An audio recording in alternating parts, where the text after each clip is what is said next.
The story begins with two children playing inside a house deep in the middle of a forest. Suddenly, several shadows race past the window. They are actually dead people walking outside. This is a world where a deadly virus spread overnight, turning almost everyone into zombies. Humanity is slowly disappearing. The entire world has been suffering from the outbreak for the past 6 years. What is surprising is that this brother and sister have managed to survive alone in this cottage for all that time. It has not been easy. They have faced dangers that very few people could survive. One day, a couple arrives at the cottage. The boy, whose name is Jim, walks outside carrying his toy gun. The man immediately asks Jim where his parents are. Jim stays silent and says nothing. The man smiles and says, "See you later." That night, Jim and his sister carefully lock every door and window. Several zombies are wandering outside, waiting for any chance to get in. The two children stay safe until morning. After waking up, Jim checks the ammunition in his toy gun. Then the brother and sister go outside to play. A short time later, the same truck from the previous day returns. This time, the couple gets out and tries to be friendly with him. The man asks Jim once again about his parents. Jim lies and says they went deeper into the city to get supplies, but the lie does not work. The woman smiles and tells Jim that she and Jack will take care of him and his sister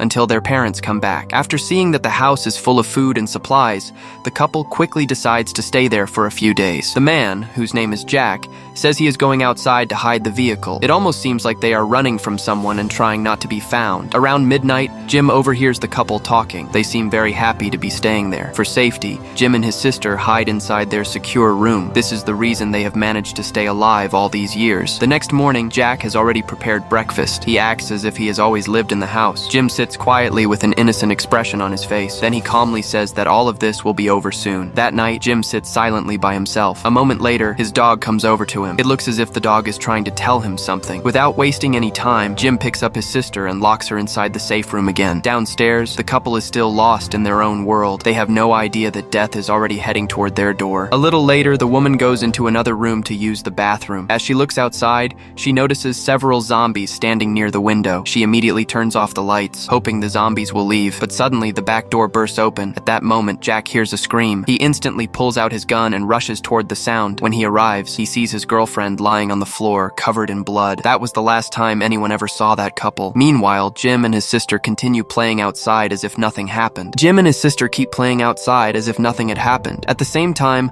a long-haired man is wandering through the forest. He notices several traps buried beneath the snow. Following the trail, he eventually reaches the cottage. Suddenly, a little girl appears in front of him. Before he can react, something shoots into his neck. It is a tranquilizer dart. Obviously, Jim fired it to protect his sister. When the man finally regains consciousness, Jim is standing nearby with a gun in his hands, watching him carefully. After a brief interrogation, the man introduces himself as Dan. He is a special forces soldier searching for his wife somewhere to the north. Jim pauses for a moment because there is something different about this man. Unlike everyone else, Dan is not interested in food or medicine. He only wants his gun back so he can continue looking for his wife. Seeing an opportunity, Jim makes a deal with him. He wants Dan to help restore electricity to the cottage. When Dan notices the children are alone, he asks where their parents are. This time, Jim does not lie. He explains that his father was a scientist who disappeared a long time ago. His mother is a secret agent who recently left on a mission and is expected to return soon. Dan is shocked when he discovers that the entire house is powered by a treadmill. He never imagined that the cottage depended on someone running to generate electricity. Suddenly, a zombie appears outside near the window. Without thinking twice, Dan grabs a discus lying nearby and rushes outside to kill it. After taking down the zombie, he returns covered in blood. Jim immediately asks why he had to kill it. The windows are made of special bulletproof glass, and no zombie can get inside anyway. Hearing something like that from a child makes Dan feel sorry for both brother and sister. He climbs onto the treadmill himself and starts generating power for the house. The entire night passes quietly. By morning, Dan is completely exhausted. Just then, Jim's little sister walks over and circles around him. Before Dan can fully wake up, she quickly runs away because he smells terrible. The first thing Dan does after getting up is take a shower. The little girl even brings him a hairpin. Meanwhile, Jim has gone outside. Every morning, he checks the traps around the area to keep large groups of zombies away from the cottage. While inspecting them,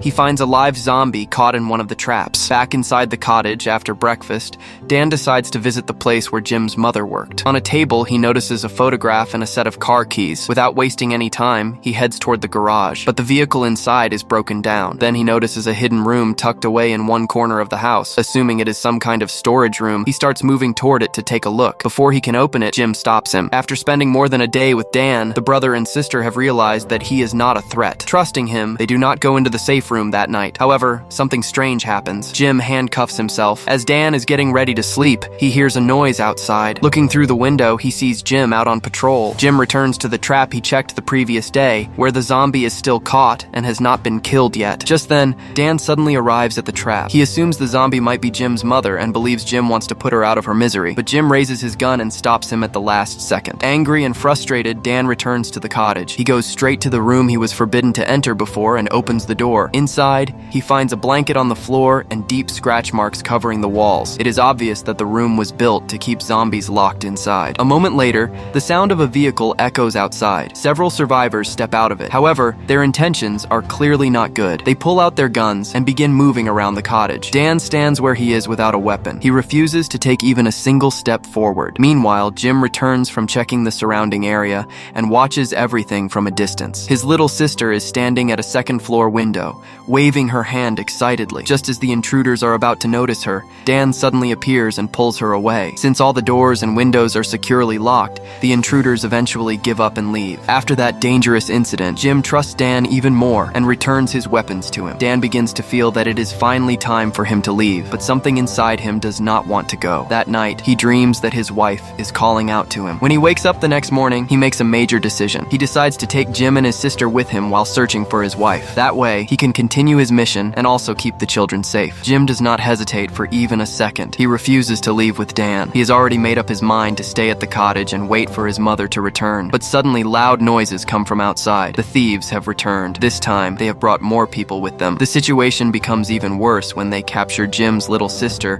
while she is outside playing. As the danger closes in, both sides come face to face. Suddenly, gunshots ring out. Within seconds, two of the intruders collapse to the ground. Dan immediately rushes forward and successfully rescues the girl. The person firing the shots is none other than Jim's mother. However, during the chaos, Dan is injured as well. One of the attackers shoots him directly in the chest. Dan falls unconscious and collapses to the ground. He has no idea how much time passes before he finally wakes up. To his shock, the gunshot wound in his chest has completely healed, but he also discovers that he is tied up with a thick rope. Upstairs, Jim and his family are waving at him and calling him over. Still confused, Dan goes inside, where Jim's mother, Melanie, finally tells him the truth. He learns that ordinary infected people lose control of their minds. They hunt only to satisfy their hunger. But there is another type of infected as well. These special infected retain fully functioning human minds while also possessing the physical abilities of zombies. Their bodies can heal from injuries and illnesses at an incredible speed. The ability to heal quickly from wounds and illnesses is one of the powers these special infected possess. But there is a problem. If one of them suffers a serious injury, they can lose control of themselves and become violently enraged. After hearing Melanie's explanation, Dan finally understands something. He is one of those special infected. Melanie nods in agreement. After being shot,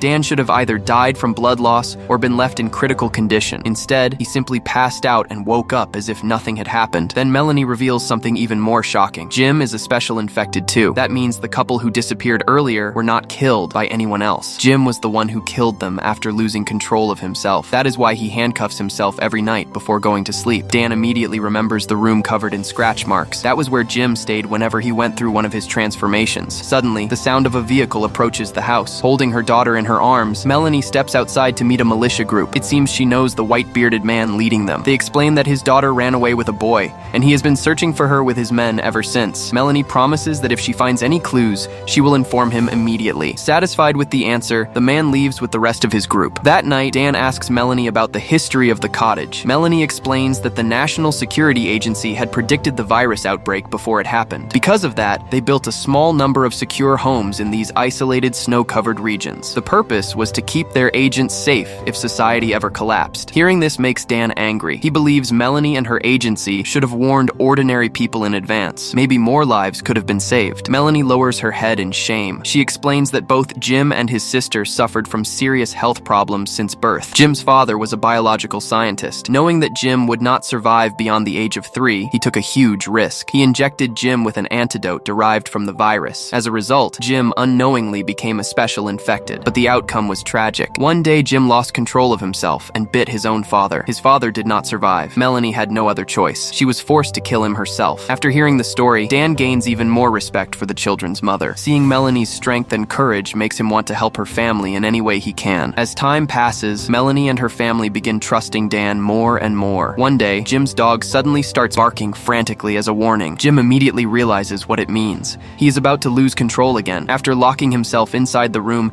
screams begin echoing from behind the door. Melanie's heart feels like it is breaking apart, but she forces herself to stay strong and quietly waits outside the door. That night, Dan decides to stand guard. Having another adult in the house finally proves useful. However, nobody notices that Jim's little sister suddenly collapses while playing outside. When Melanie examines her, she realizes the girl has suffered a heart attack. This was the heart condition Melanie had mentioned before. Unfortunately, they only have basic medicine and simple medical supplies. Because of that, the girl's chances of survival are very low. Dan suggests that they could infect her with the virus, just like Jim, but Melanie firmly refuses. She's not completely sure that it would work. She explains that Jim suffered through a great deal before surviving. In the end, they make the painful decision to let the little girl pass away peacefully. By the time Jim has fully returned to normal, the family gathers to say their final goodbye to his sister. Watching all of this, Dan realizes that it is finally time for him to leave. Even though Jim and Melanie repeatedly ask him to stay, he stands by his decision and sets off to continue searching for his wife. After 2 members of the household are gone,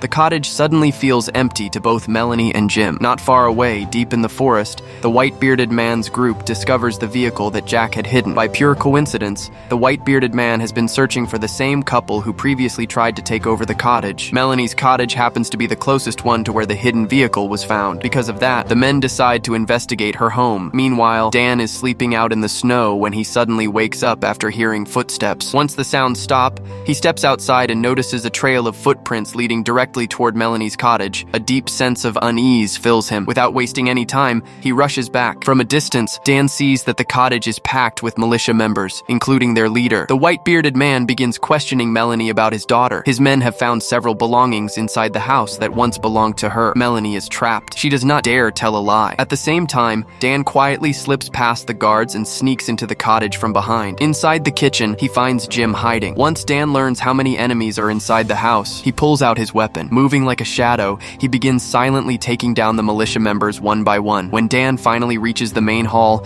several armed men suddenly surround him and hold him at gunpoint, but his next move leaves everyone stunned. He takes a knife and slashes his own neck. The people around him can only watch in shock. However, Melanie immediately understands his plan. She quietly grabs Jim and slips out of the hall. A short time later, Dan completely transforms. It is as if an incredible power has awakened inside him. He quickly kills the white-bearded man's followers and finally eliminates their leader as well. This time, Melanie does not restrain him beforehand. As a result, she is forced to flee the cottage with her son. The moment Dan unleashes his furious roar, zombies from all around the area begin moving toward the house. The next morning, Dan wakes up and finds the entire cottage destroyed by zombies. On a table, he discovers a letter from Melanie. In it, she explains that she and Jim have already headed north. If luck is on their side, they may meet again someday. With a smile, Dan picks up the toy that Jim treasured most. He hangs it over his shoulder and continues his journey north in search of his wife.